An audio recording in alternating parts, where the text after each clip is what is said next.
नमस्कार दोस्तों, एजुकेशन 24 में आपका स्वागत है। दोस्तों आज का वीडियो बहुत ही खास होने वाला है क्योंकि आज के इस वीडियो में आपको बीए फर्स्ट ईयर के फर्स्ट सेमेस्टर में आपको सब्जेक्ट सोशियोलॉजी यानी कि समाजशास्त्र, उसके अंदर कौन कौन से क्वेश्चन आने वाले हैं, इस वीडियो के अंदर मैं आपको आने वाले क्वेश्चन के बारे में बताऊंगा। तो आप इस वीडियो को पूरा अंत तक जरूर देखिएगा क्योंकि इस वीडियो से आपको बहुत कुछ सीखने को मिलेगा जो कि बीए एग्जाम में काम करेगा। तो आइए देर न करते हुए वीडियो को शुरू करते हैं और बीए फर्स्ट ईयर के फर्स्ट सेमेस्टर में आपको सब्जेक्ट सोशियोलॉजी यानी कि समाजशास्त्र, उसके अंदर जो भी क्वेश्चन आने वाले हैं उन आने वाले क्वेश्चन के बारे में जानते हैं। दोस्तों आगे बढ़ने से पहले मैं आपको एक बात बता दूं कि इस वीडियो के अंदर मैं आपको अति लघु उत्तरीय प्रश्न, लघु उत्तरीय प्रश्न व दीर्घ उत्तरीय प्रश्न तीनों तरह के प्रश्नों के बारे में बताऊंगा। तो आप इस वीडियो को स्किप किए बिना पूरा देखिएगा ताकि आपको तीनों तरह के प्रश्नों के बारे में पता चल सके। तो आइए देर न करते हुए वीडियो को शुरू करते हैं और सबसे पहले हम लोग अति लघु उत्तरीय प्रश्नों के बारे में जानते हैं। तो यहाँ पर दोस्तों अति लघु उत्तरीय प्रश्नों में पहले प्रश्न की बात की जाती है। यहाँ पर दोस्तों आपका पहला प्रश्न दिया हुआ है, सामाजिक गतिशीलता से आप क्या समझते हैं। यानी कि पहला क्वेश्चन कह रहा है कि सामाजिक गतिशीलता क्या होता है, सामाजिक गतिशीलता से आप क्या समझते हैं। यहाँ पर दोस्तों आपको पहले प्रश्न के अंदर सामाजिक गतिशीलता के बारे में बताना है, यानी कि सामाजिक गतिशीलता क्या होता है। अब दोस्तों अगले क्वेश्चन की बात की जाए तो यहाँ पर दोस्तों आपका दूसरा क्वेश्चन दिया हुआ है, जनरीतियों और लोकाचार में मुख्य अंतर क्या है। यहाँ पर दोस्तों दूसरा क्वेश्चन कह रहा है कि जो जनरीति होता है और जो लोकाचार होता है, जनरीति और लोकाचार में मुख्य अंतर क्या होता है। यहाँ पर दोस्तों आपको जनरीति और लोकाचार में मुख्य अंतर बताना है। अब दोस्तों अगले क्वेश्चन की बात की जाए तो यहाँ पर दोस्तों आपका तीसरा क्वेश्चन दिया हुआ है, सामाजिक स्तरीकरण से आप क्या समझते हैं। यानी कि तीसरा क्वेश्चन कह रहा है कि सामाजिक स्तरीकरण क्या होता है। यहाँ पर दोस्तों आपको सामाजिक स्तरीकरण के बारे में आपको बताना है कि सामाजिक स्तरीकरण क्या होता है। अब दोस्तों अगले क्वेश्चन की बात की जाए तो यहाँ पर दोस्तों आपका चौथा क्वेश्चन दिया हुआ है, कार्य या भूमिका की दो विशेषता लिखिए। यानी कि जो कार्य होता है और जो भूमिका होता है, यहाँ पर दोस्तों आपको कार्य या भूमिका क्या करना है, कार्य या भूमिका की दो विशेषताएं लिखना है। यानी कि इन दोनों की जो भी विशेषताएं होती है, यहाँ पर दोस्तों आपको कार्य या भूमिका की दो विशेषताएं लिखना है। अब दोस्तों अगले क्वेश्चन की बात की जाए तो यहाँ पर दोस्तों आपका पांचवा क्वेश्चन दिया हुआ है, शास्ति अथवा प्रतिबंध से आप क्या समझते हैं। यानी कि पांचवा क्वेश्चन कह रहा है कि शास्ति क्या होता है, प्रतिबंध क्या होता है। शास्ति अथवा प्रतिबंध से आप क्या समझते हैं। यहाँ पर दोस्तों आपको शास्ति अथवा प्रतिबंध से आप जो कुछ भी समझते हैं, यहाँ पर दोस्तों आपको शास्ति अथवा प्रतिबंध के बारे में बताना है। यानी कि शास्ति अथवा प्रतिबंध के बारे में आपको लिखना है। अब दोस्तों अगले क्वेश्चन की बात कीजिए तो यहाँ पर दोस्तों आपका छठा क्वेश्चन दिया हुआ है, सभ्यता से आप क्या समझते हैं। यहाँ पर दोस्तों छठा क्वेश्चन कह रहा है कि सभ्यता क्या होता है, सभ्यता से आप क्या समझते हैं। यहाँ पर दोस्तों आपको छठे क्वेश्चन के अंदर सभ्यता की परिभाषा लिखना है। यानी कि सभ्यता की क्या परिभाषा होता है। यहाँ पर दोस्तों आपको छठे क्वेश्चन के अंदर सभ्यता के बारे में आपको लिखना है। अब दोस्तों अगले क्वेश्चन की बात की तो यहाँ पर दोस्तों आपका सातवां क्वेश्चन दिया हुआ है, सातवीकरण क्या है। यहाँ पर सातवां क्वेश्चन कह रहा है कि सातवीकरण क्या है। यहाँ पर दोस्तों आपको सातवें क्वेश्चन के अंदर सातवीकरण के बारे में आपको लिखना है। यानी कि सातवीकरण के बारे में आपको बताना है। अब दोस्तों अगले क्वेश्चन की बात की तो यहाँ पर दोस्तों आपका आठवां क्वेश्चन दिया हुआ है, प्रदत्त तथा अर्जित परिस्थिति में दो अंतर लिखिए। यानी कि जो प्रदत्त परिस्थिति होता है और जो अर्जित परिस्थिति होता है, यहाँ पर दोस्तों आपको प्रदत्त परिस्थिति और अर्जित परिस्थिति में क्या करना है, प्रदत्त परिस्थिति और अर्जित परिस्थिति में दो अंतर लिखना है।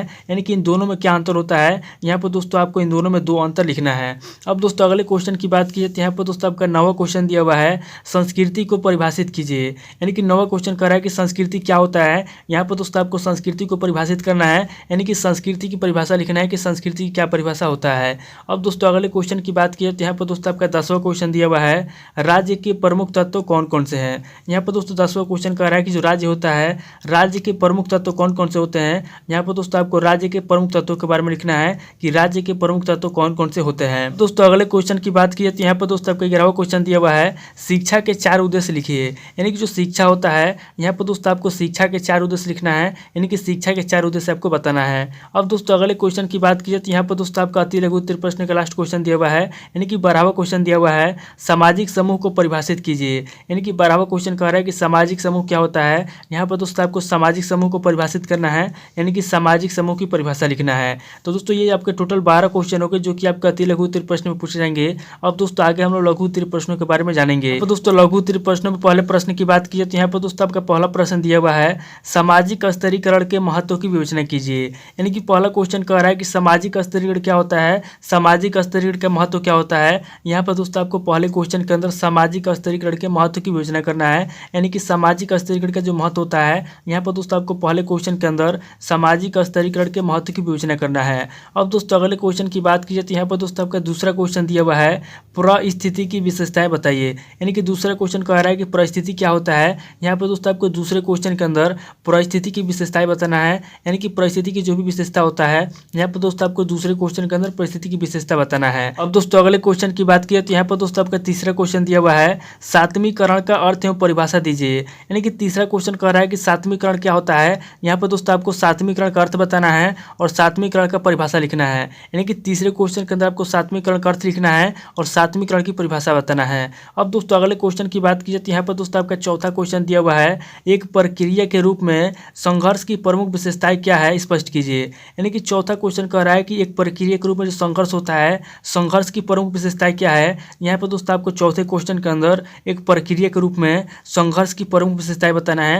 यानी कि संघर्ष की जो भी प्रमुख विशेषता होती है, यहाँ पर दोस्तों आपको चौथे क्वेश्चन के अंदर संघर्ष की प्रमुख विशेषताओं के बारे में बताना है। अब दोस्तों अगले क्वेश्चन की बात की जाए तो यहाँ पर दोस्तों आपका पांचवा क्वेश्चन दिया हुआ है, सहयोग का समाजशास्त्रीय महत्व बतलाइए। यानी कि पांचवा क्वेश्चन कह रहा है कि जो सहयोग होता है, यहाँ पर दोस्तों आपको पांचवें क्वेश्चन के अंदर सहयोग का समाजशास्त्रीय महत्व बताना है। यानी कि जो सहयोग होता है, सहयोग का समाजशास्त्रीय महत्व क्या होता है, यहाँ पर दोस्तों आपको पांचवें क्वेश्चन के अंदर सहयोग का समाजशास्त्रीय महत्व बतलाना है। अब दोस्तों अगले क्वेश्चन की बात की जाए तो यहाँ पर दोस्तों आपका छठा क्वेश्चन दिया हुआ है, संस्कृति की अवधारणा को स्पष्ट कीजिए। यानी कि छठा क्वेश्चन कह रहा है कि संस्कृति क्या होता है, यहाँ पर दोस्तों आपको संस्कृति की अवधारणा को स्पष्ट करना है, यानी कि संस्कृति के बारे में आपको बताना है। अब दोस्तों अगले क्वेश्चन की बात की जाए तो यहाँ पर दोस्तों आपका सातवां क्वेश्चन दिया हुआ है, शिक्षा के विभिन्न उद्देश्यों का उल्लेख कीजिए। यानी कि सातवां क्वेश्चन कह रहा है कि जो शिक्षा होता है, यहाँ पर दोस्तों शिक्षा के कौन कौन से उद्देश्य होते हैं। यहाँ पर दोस्तों आपको सातवें क्वेश्चन के अंदर शिक्षा के विभिन्न उद्देश्य का उल्लेख करना है। यानी कि शिक्षा के जो विभिन्न उद्देश्य होते हैं, यहाँ पर दोस्तों आपको शिक्षा के विभिन्न उद्देश्यों के बारे में आपको बताना है।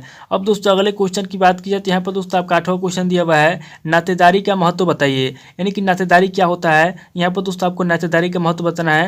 यानी कि नातेदारी का जो भी महत्व होता है, यहाँ पर दोस्तों आपको आठवें क्वेश्चन के अंदर नातेदारी का महत्व बताना है। अब दोस्तों अगले क्वेश्चन की बात की तो यहाँ पर दोस्तों आपका नवा क्वेश्चन दिया हुआ है, परिवार से आप क्या समझते हैं बताइए। यानी कि नवा क्वेश्चन कह रहा है कि परिवार से आप क्या समझते हैं, परिवार क्या होता है। यहाँ पर दोस्तों आप परिवार से जो कुछ भी समझते हैं, यहाँ पर दोस्तों आपको परिवार के बारे में बताना है कि परिवार क्या होता है, परिवार से आप क्या समझते हैं।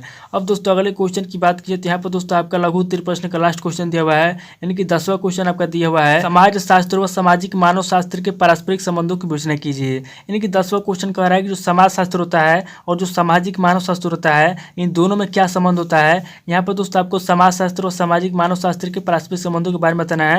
यानी कि इन दोनों में जो भी संबंध होता है, यहाँ पर दोस्तों आपको इन दोनों में संबंधों के बारे में बताना है। तो दोस्तों ये टोटल आपके 10 क्वेश्चन हो गए जो कि आपके लघु उत्तरीय प्रश्न में पूछे जाएंगे। अब दोस्तों आगे हम लोग दीर्घ उत्तरीय प्रश्नों के बारे में जानेंगे। तो यहाँ पर दोस्तों दीर्घ उत्तरीय प्रश्नों में पहले प्रश्न की बात की तो यहाँ पर दोस्तों आपका पहला प्रश्न दिया हुआ है, सामाजिक संरचना की परिभाषा दीजिए तथा इसकी प्रमुख विशेषताएं बताइए।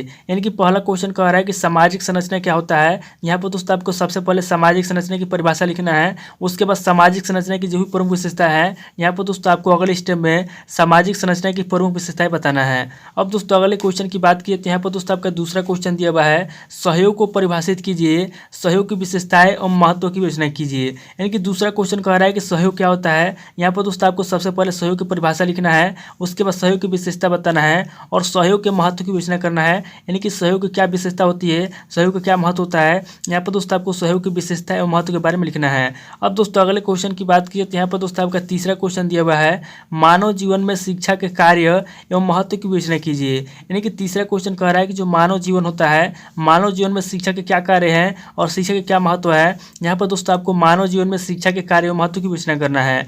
अब दोस्तों अगले क्वेश्चन की बात की तो यहाँ पर दोस्तों आपका चौथा क्वेश्चन दिया हुआ है, समाजशास्त्र के वैज्ञानिक परिप्रेक्ष्य का संक्षिप्त विवेचन कीजिए। यानी कि चौथा क्वेश्चन कह रहा है कि जो समाजशास्त्र होता है, यहाँ पर दोस्तों आपको समाजशास्त्र के वैज्ञानिक परिप्रेक्ष्य क्या करना है, समाजशास्त्र के वैज्ञानिक परिप्रेक्ष्य का संक्षिप्त में विवेचना करना है। यानी कि जो समाजशास्त्र होता है, यहाँ पर दोस्तों आपको चौथे क्वेश्चन के अंदर समाजशास्त्र के वैज्ञानिक परिप्रेक्ष्य क्या करना है, समाजशास्त्र के वैज्ञानिक परिप्रेक्ष्य का संक्षिप्त में विवेचना करना है। अब दोस्तों अगले क्वेश्चन की बात की तो यहाँ पर दोस्तों आपका पांचवा क्वेश्चन दिया हुआ है और दीर्घ उत्तरीय प्रश्न का लास्ट क्वेश्चन दिया हुआ है, समाज शास्त्र की परिभाषा दीजिए, इसकी प्रकृति का वर्णन कीजिए। यानी कि पांचवा क्वेश्चन कह रहा है कि समाज शास्त्र किसे कहते हैं। यहाँ पर दोस्तों आपको सबसे पहले समाज शास्त्र की परिभाषा देना है और इसकी प्रकृति का वर्णन करना है।